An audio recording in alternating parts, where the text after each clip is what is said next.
Hi friends, I am Sibesh Kumar and I work for IDFC Mutual Fund. I take care of key accounts and fintech segment. Do we all know that asset allocation is responsible for a whopping 80% of overall return that you make from your portfolio? A concept, something which you all should be always aware of. Within the asset allocation, the fixed income investments that you make are very important for long-term success of your various goals and plans that you have. However, what happens is a lot of us get very confused by the various types and categories of fixed income schemes that are there in the mutual fund category. And we wish there was a framework or there was a tool which would help us and enable us to select the right and suitable fixed income scheme. Today, we are going to talk about a very simple fixed income framework which will help you exactly doing this, depending upon your risk and return profile. At the outset, let me clarify, when we invest into fixed income, we primarily do it for three different objectives. Safety, number one. Liquidity or ability to call back on investments, number two. Predictable nature of a return, number three. These three are at the top of our mind whenever we are making allocations into the fixed income investments. We should always have a particular frame or a framework of a fixed income asset allocation. And we should look at all the investments in the fixed income primarily through three different lenses. These are liquidity, core, and satellite. Let me take a moment to share as to what exactly they mean.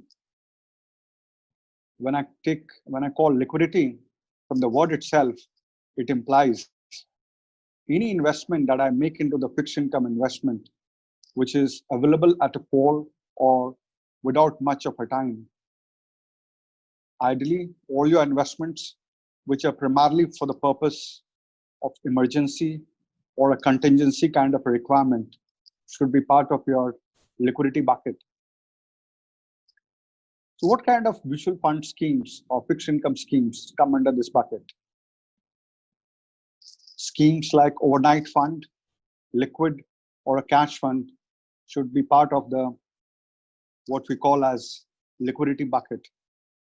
We would recommend all our investors to have around 10 or 15% of fixed income portfolio always under this particular bucket.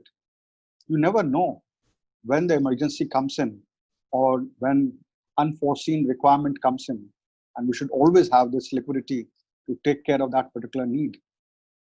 Moving on, what we also understand is the fixed deposit is something which is a customer is used to in India.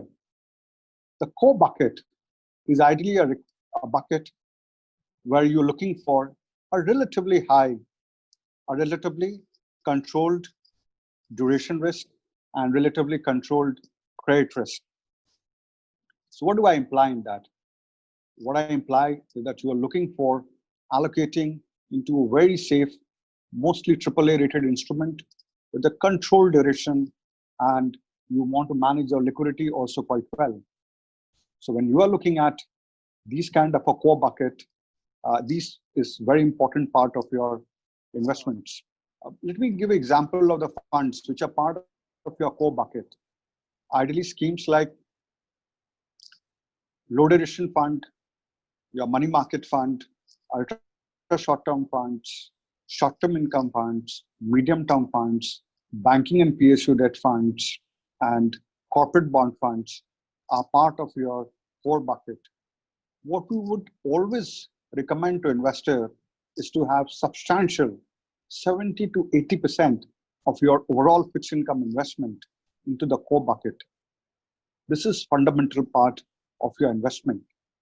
And if you are able to get this right, believe me, bulk of your fixed income investment allocation will be taken care of. Moving away from the core bucket, there are investors who are looking for a relatively higher return, albeit with a higher risk. And such bucket is called a satellite or alpha bucket. Now, in this case, a customer is aware, or he should be aware, that he carries a relatively high duration risk, a relatively high credit risk, right? So what are the schemes which comes under these particular bucket? I'm talking about satellite or the alpha bucket. The schemes which come under this bucket are your credit risk fund, bond fund, your dynamic bond funds, and the government securities fund. As this bucket carries a relatively higher element of risk, we would recommend you to invest not more than 10 to 15% of your portfolio into such buckets.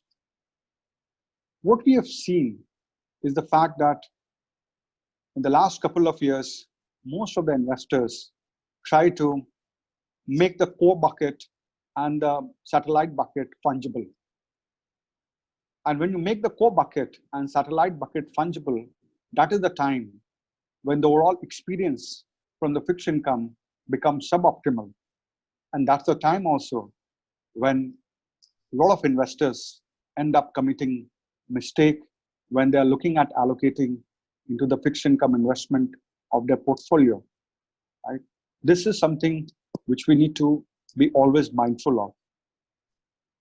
So just to sum up, whenever you look at any fixed income investment option, ideally you should have three different buckets in your mind. I'm summing up: liquidity bucket for your emergency requirement, core bucket, which are typically your fixed deposit kind of investments with a controlled duration and controlled credit risk, satellite or alpha bucket, which basically caters for your requirement where you're looking for relatively high return with a risk that you are taking. As long as we are aware that substantial portion, 70 to 80%, goes into the core bucket, your bulk of your requirement from your fixed income investments are taken care of. And this is the core part of fixed income asset allocation. So when you are investing next time, whether in a traditional fixed income option or a fixed income mutual fund, you should always put that particular scheme under these three different lenses and find out that which lens it belongs to. If you do this, the accidents will be minimal and your overall experience with the fixed income investment will be very beneficial. As we all know, somebody has rightly put it that any goal without a plan is not going to be successful. So we all need to have this fixed income framework in our mind when we are making the investments into debt mutual funds. In the current pandemic situation, while our fundamental objective will be to keep us quite safe and our family and wherever we are working, coming back to the fixed income framework, it's imperative that safety is something which has to be double counted. We have to reinforce that safety element, especially in the coming times when the overall economy is going through a fairly challenging point of time. So when you are looking at a fixed income, you are looking at relative returns. I know historically, a lot of investors have been used to a particular return that they have got from fixed income portfolio, but one has to be aware of the fact that interest rates have fallen in the last 1 to 1.5 years by 200 to 235 bips, which the RBI through the monetary policy. We have to understand that obviously the returns expectation from the fixed income has to accordingly come down. So in the current times, we have to be aware of the fact the returns that we are getting into fixed income will be in line with the broad interest rates which is there in the economy. So be mindful of that, especially in the current pandemic time. Don't take undue risk, and believe me, you will be able to sleep well as far as your fixed income portfolio is concerned. This part of your investment is not for making accident. This part of your investment is for you to ensure that you sleep well in the night. Thank you. Mutual fund investments are subject to market risks. Read all scheme-related documents carefully.